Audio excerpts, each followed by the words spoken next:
जय श्री कृष्णा। दोस्तों, स्वागत है आपका हमारे जय श्री कृष्णा संदेश चैनल पर। कृष्णा मैं न जानू ठाकुर सेवा, न जानू सेवा की रीत। मैं न जानू ठाकुर सेवा, न जानू सेवा की रीत। बस तुम संग लगाई है गिरधारी मैंने अपनी प्रीत।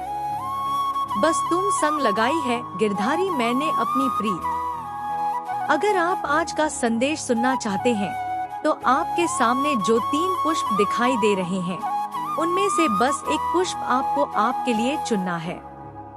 फिर देखिए आपके लिए भगवान कृष्ण क्या कहना चाहते हैं।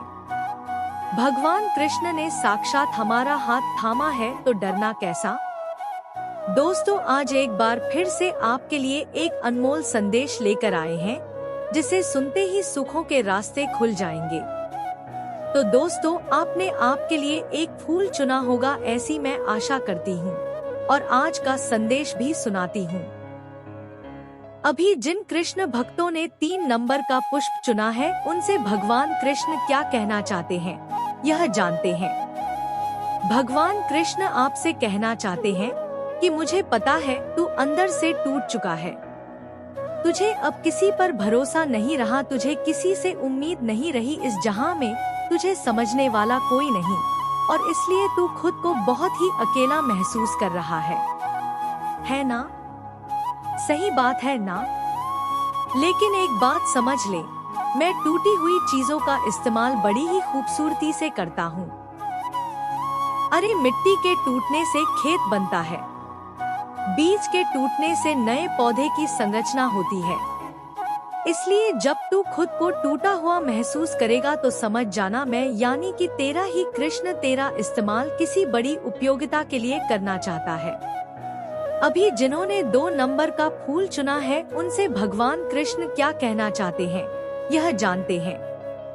कृष्ण कहते हैं, एक बार मेरे चरणों पर पड़े हुए फूलों ने गले के हार वाले फूलों से पूछा कि तुमने ऐसा कौन सा पुण्य किया जो तुम कृष्ण के हृदय तक पहुंच गए, और हमने ऐसा कौन सा पाप किया जो हम चरणों तक ही सीमित रह गए। तभी उन हार वाले फूलों ने कहा, अरे कृष्ण के हृदय तक पहुंचने के लिए हमें अपने कलेजे में सुई की नोक से गुजरना पड़ा, दर्द सहना पड़ा, तब जाकर हम हृदय तक पहुँच सके। बिल्कुल उसी प्रकार मैं तुमसे कहना चाहता हूँ कि जिंदगी मैंने ही सबको दी है, सभी मेरे लिए महत्वपूर्ण है, लेकिन वह कुछ ज्यादा ही खास होते हैं। जो मेरे हृदय तक पहुँच जाते हैं वह कुछ ज्यादा ही खास होते हैं जो मेरे हृदय तक पहुँच जाते हैं, और मेरे हृदय तक बस वही पहुँच सकता है जो पीड़ा और दुख को सहने की भी हिम्मत रखता है और दर्द और दुख को सहते सहते मेरी भक्ति में तल्लीन होता है।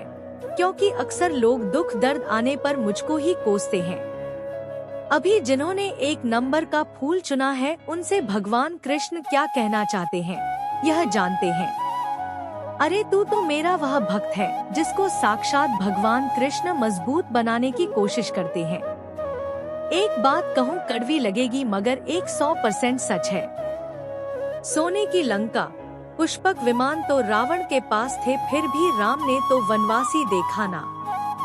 राजपाट तो कंस के पास था, जेल में जन्म तो मेरा यानी के तेरा इस कृष्ण का ही हुआ ना।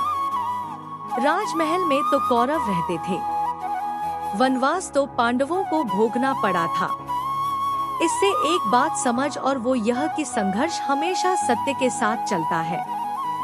जब सत्य के लिए भगवान को भी संघर्ष करना पड़ा तो तू तो फिर भी इंसान है, लेकिन अगर तुझे संघर्ष करना पड़ रहा है तो यह बात साबित होती है कि तू एक सच्चा और सत्य की राह पर चलने वाला व्यक्ति है, और सत्य की राह पर चलने वाला व्यक्ति सदा ही मेरा होता है। मैं तो सदा ही सत्य के पक्ष में होता हूँ, और जिसके पक्ष में मैं होता हूँ उसकी तो जीत होना निश्चित है। तो डरना नहीं, तो कभी घबराना नहीं। तो दोस्तों, आपको भी अगर इस बात पर यकीन है तो कमेंट में जय श्री कृष्णा जरूर लिखिएगा, और आज का यह संदेश आपको कैसा लगा यह भी कमेंट करके जरूर बताइएगा। अगर आपको हमारे संदेश अच्छे लगते हैं तो हमारे साथ चैनल को सब्सक्राइब कीजिएगा और जो बेल बटन है उसको भी प्रेस करके रखिएगा ताकि आने वाला नया संदेश सबसे पहले आप ही को मिले। तो दोस्तों फिर मिलेंगे नए संदेश के साथ, तब तक के लिए बोलते रहिए जय श्री कृष्णा। जय श्री कृष्णा। शुक्रिया।